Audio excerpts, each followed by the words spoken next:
And welcome back to my channel जय जगन्नाथ। अभी बस जल चढ़ा के मैं जीरा लेने जा रहा हूँ। जीरा ख़त्म हो गया था। एक तो रोज़ इतनी चीज़ें ख़त्म हो जाती है ना घर में, पता नहीं लगता मम्मियाँ पता नहीं कैसे संभालती थी घर को। अभी जीरा लेके आता हूँ। आज मैंने सोचा आपको व्लॉग में ना अपने कम्युनिटी सेंटर दिखाता हूँ, एडमंड्स कम्युनिटी सेंटर, और क्या कहते हैं यूएस वीज़ा के बारे में बताता हूँ। बहुत लोगों का क्वेश्चन है कि यूएस वीज़ा आसान है स्टडी परमिट पे लेना कि नहीं, या वर्क परमिट पे, उस बारे में बताएंगे। मेरे पास ऑलरेडी है यूएस वीज़ा, मेरे को स्टडी परमिट पे मिल गया था, तो थोड़ा बहुत समझ जाओ इससे ही कि आसान है कि नहीं। और अभी तो फ़िलहाल मैं बाहर हूँ थोड़ा, आज मौसम अच्छा था तो मैं वॉक कर रहा हूँ। बस हो तो दोपहर रही है, अब एकदम से ही धूप निकल गई। अभी जैसे ही व्लॉग शुरू करा, इतनी देर से धूप नहीं थी, अच्छा मौसम हो रहा था, चाय पकौड़े वाला। अभी 2-3 वीडियोस से, लास्ट कुछ वीडियोस से ना व्यूज़ नहीं आ रहे थे अच्छे, बट लेकिन शॉर्ट्स पे आ रहे हैं। अब शॉर्ट्स भी मैं रेगुलर डाल रहा हूँ, अगर आप नहीं देखते तो देख लिया करो चैनल पे जाके शॉर्ट्स के सेक्शन में। और इंस्टा पे भी एक्टिव हो गया हूँ, तो अपने कोई भी क्वेश्चंस क्वेरीज हो इमिग्रेशन से रिलेटेड या कोई भी हेल्प चाहिए हो तो मेरे को मैसेज कर दिया करो। जीरा लेने पहुँच गया मैं। ये 399 का ये वाला, ये है 2049 का, इसका प्राइस यहाँ लिखा नहीं, तो मैं सोच रहा हूँ 399 वाले ही ले लेता हूँ। ये बहुत है, मतलब इससे ज़्यादा तो ये चल जाएगा, काफ़ी टाइम चल जाएगा। पर लेकिन ये इतना महंगा जीरा। मैं आपको एक चीज़ दिखाता हूँ, पता है क्या, इंडियन स्टोर में ना, ये सुपर स्टोर और इंडियन स्टोर में क्या फ़र्क होता है। ये देखो, एक मिनट रुको, ये एपी देखो, एपी का प्राइस देखो 299। यही एपी जो अभी मैं इंडियन ग्रॉसरी स्टोर में गया था, वहाँ 99 सेंट्स की लगी हुई थी। बहुत यार, सुपर स्टोर एट टाइम्स इतना महंगा है ना, बहुत महंगा है यार सही में। ग्रॉसरी इतनी महंगी हो गई है ना, बट चलो जीरा मिल गया। और तो कुछ लेना नहीं, शायद मैंगो लेता हूँ अगर मिलते हैं अच्छे, और आइसक्रीम मैंगो शेक बनाऊँगा। आज मेरा ना महंगे चिप्स खाने का मन हो गया। महंगे चिप्स मतलब प्रिंगल्स। यहाँ इधर तो ये तो चावलों वाला सेक्शन है। यहाँ पॉपकॉर्न मैं बताता हूँ कौन से खाया करो यहाँ के। एक ओलिवर के आते हैं, लेकिन वो भी यहाँ नहीं है। एक्ट 2 तो कभी मत लेना भाई, मेरे पे पड़े हुए हैं घर में 12-13, वो ऐसे के ऐसे ही पड़े हुए हैं। मैंने एक खाया बस, उसके बाद नहीं हिम्मत हुई। या फिर वो सिनीप्लेक्स के भी आते हैं, देखो इन पे डील लगी होती है। ये और वेले, सॉरी ओलिवर नहीं है, और वेले। और एक्ट 2 तो बहुत बेकार होते हैं। एक्ट 2 तो मतलब सच्ची में इतने ज़्यादा बेकार होते हैं ना। या फिर ये सिनीप्लेक्स, ये बिग स्क्रीन स्नैक सिनीप्लेक्स, या फिर इनके, और इनके भी बटरी है यहाँ पर, एक्स्ट्रा बटरी नहीं है। ये तो एक्स्ट्रा बटरी खा के देखो क्या लगते हैं, लेकिन से नो टू एक्ट 2, ये जो हम इंडिया में खाते हैं ये बहुत बेकार होता है यार। एक्स्ट्रा बटरी देखो 2 for $9 लगे हुए हैं, ये ले जाया करो, ये बहुत बढ़िया होते हैं। मूवी देखते देखते वही, आजकल तो मैं वो देख रहा हूँ, एक सीरीज़ है 13 Reasons Why, भाई बहुत डरावनी है। कंपनी ना देखो एक तरीके से पागल बनाती है। ये देखो, ये रहे प्रिंगल्स, ये ओरिजिनल मतलब अमीरों के चिप्स। उसके बाद इन्होंने नो नेम के अपने निकाल रखे हैं सेम, और बिल्कुल साथ रखेंगे, और इनके सस्ते होंगे हमेशा, ये याद रखना। बट लेकिन लेट्स ग्रैब सम अमीरों के चिप्स यार। लेकिन ये पता नहीं मुझे कैसे अनएक्सपेक्टेडली स्वाद भी बहुत ज़्यादा होते हैं, लेकिन सारे फ्लेवर्स एकदम एक जैसे होते हैं, इनमें कोई फ़र्क नहीं है। चेडर मैंने ट्राई नहीं करा, क्रीम सॉस करा हुआ है, और BBQ करा हुआ, बारबेक्यू करा हुआ है। बारबेक्यू बेकार है, क्रीम सॉल्ट इनका जो मेन ओरिजिनल फ्लेवर है ये वाला, बस यही खाया करो। वॉलमार्ट में प्रिंगल सस्ते लगे हुए हैं। यहाँ ये छोटे वाले 2 for 5 है, वहाँ 2 for 6 थे। ये भी सस्ता है, 350 से। यहाँ से ले लेते हैं प्रिंगल्स, सस्ते हैं इधर। ये 3 for, ये तो हर जगह ही 3 for 8 मिलती है। 7-Eleven में भी 3 for 8, यहाँ भी हर जगह ही 3 for 8 मॉन्स्टर। मैं सामान लेके घर गया, उसके बाद यार मैंने खाना बनाया, आलू पूड़ी, फिर मैं सो गया था। सो तो नहीं गया था, सच बताऊँ तो वेब सीरीज़ देख रहा था। अब मैं आया हूँ ब्रेंटवुड, ये जो मैंने आपको जगह पहले दिखाई थी कॉफ़ी पीने, यही एक स्टारबक्स है जो यहाँ 10:30 बजे तक खुला होगा, और मेरे घर से सीधी बस आ जाती है यहाँ की।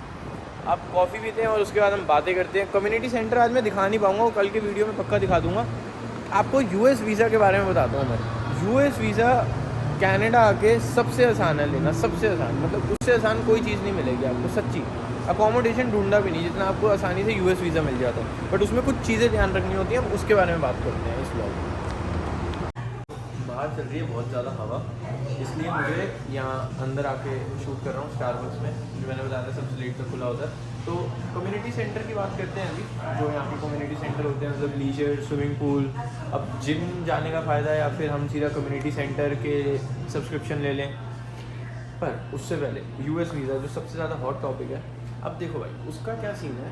पहली बात तो जब आप यहाँ आते हो कनाडा, ठीक है, और जो यहाँ का इमिग्रेशन सिस्टम है वो कनाडा के लिए बहुत लीनियंट है, एज़ पर जो मैंने देखा है, जो मैंने सुना है, जो मैंने खुद अपने उसमें मतलब एक आप कह लो कि फील करा। अब यूएस वीज़ा कब अप्लाई करें? मेरा जो पहला सजेशन है, as soon as you come here on your study permit, पैसे जोड़ो थोड़े से और अप्लाई फॉर यूएस वीज़ा, चाहे आप कितने भी टाइम के लिए आए हो। उसके लिए what you have to do, you have to fill a DS-160 form. DS-160 भरोगे then you have to pay a fees that is USD $150, और कनाडा में वो होती है 210, depending upon what is the Canadian और US का rate क्या चल रहा है उस समय डॉलर्स की, कितना डिफरेंस है, ज़्यादा नहीं है बट है। ये करते ही after you fill a DS-160 form you book an appointment. DS-160 भरते समय मेक श्योर कुछ चीज़ें, आपके स्कूल के डॉक्यूमेंट्स जो आप इंडिया से पढ़ के आए हो वो रेडी हो, आपका स्टडी परमिट अच्छे से रेडी हो, आपके पास आपका फ़ोटो रेडी हो, जो एक US वीज़ा के लिए फ़ोटो चाहिए होता है। आप किसी भी लंदन ड्रग शॉपर्स जाओगे या यू लास्ट देम किसी लोकल फोटोग्राफर भी जाओगे, यहाँ पर आप उस फोटोग्राफर को बोलोगे कि हमें इसके लिए इस वीज़ा के लिए फ़ोटो चाहिए, US वीज़ा अप्लाई करना है, they will give you exact dimension, you have to upload that. ये भरते ही अब इस पर कुछ स्टेप्स ऐसे होते हैं, फॉर एग्जांपल आप उसमें भरते हो what is your purpose of visit, तो आपका पर्पस ऑफ विजिट होना चाहिए। मैंने जो भरा था और ज़्यादातर लोग जो करते हैं that is your birthday celebration. मैंने क्या भरा, माई बर्थडे सेलिब्रेशन, मैं सियाटल जा रहा हूँ, सियाटल जाके मैं एक होटल ले लो सियाटल का कोई, उसकी इन्फॉर्मेशन भर दो, उसका नाम भर दो, उसका नंबर एड्रेस सब भर दो, ऑनलाइन देख के, उसमें कोई दिक्कत नहीं है। एंड देन आप उसमें रीज़न स्टेट कर दिया आपने अपना बर्थडे की विज़िट। बर्थडे की विज़िट के बाद आप उसके अंदर लिखो, मतलब उसके अंदर अब फॉर्म प्रिंटेड जब मैंने भरा था तो उसमें ये मांगा था कि पर्पस ऑफ विजिट, उसके बाद कितने टाइम के लिए आप जाओगे, मतलब आपका टाइम ड्यूरेशन क्या रहेगा, कितने दिन आप स्टे करोगे। देन ये सब भरने के बाद you fill the DS-160, you go to appointment after paying fees. Appointment की बात बाद में करते हैं, आप वहाँ क्या पूछते हैं।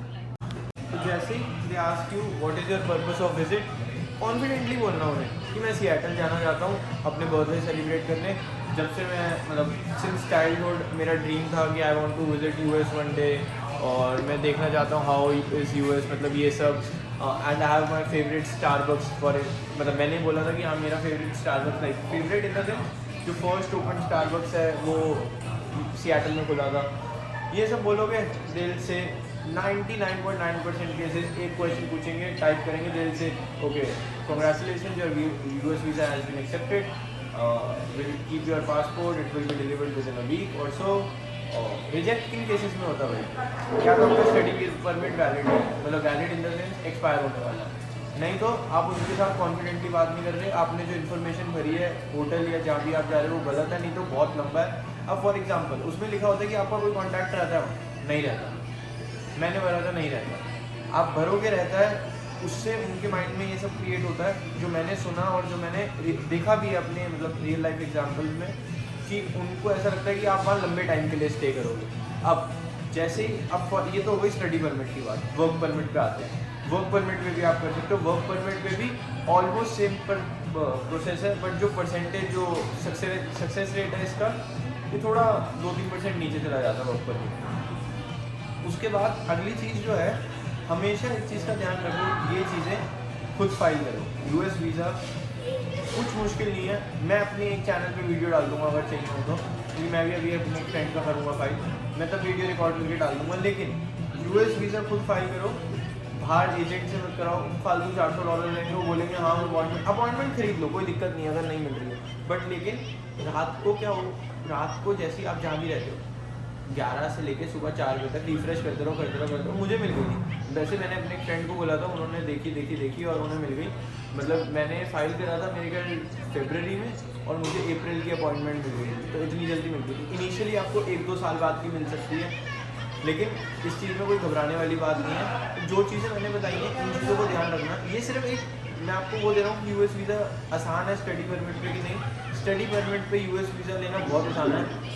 एक चीज़ की और क्लैरिटी, 10 साल का वीज़ा मिलता है, विजिटर वीज़ा B1 B2, और ये चीज़ें जो है US वीज़ा के लिए जो मैंने बताई हैं आपको, इन चीज़ों को ध्यान रखो, इन चीज़ों में कंफ्यूज मत होना।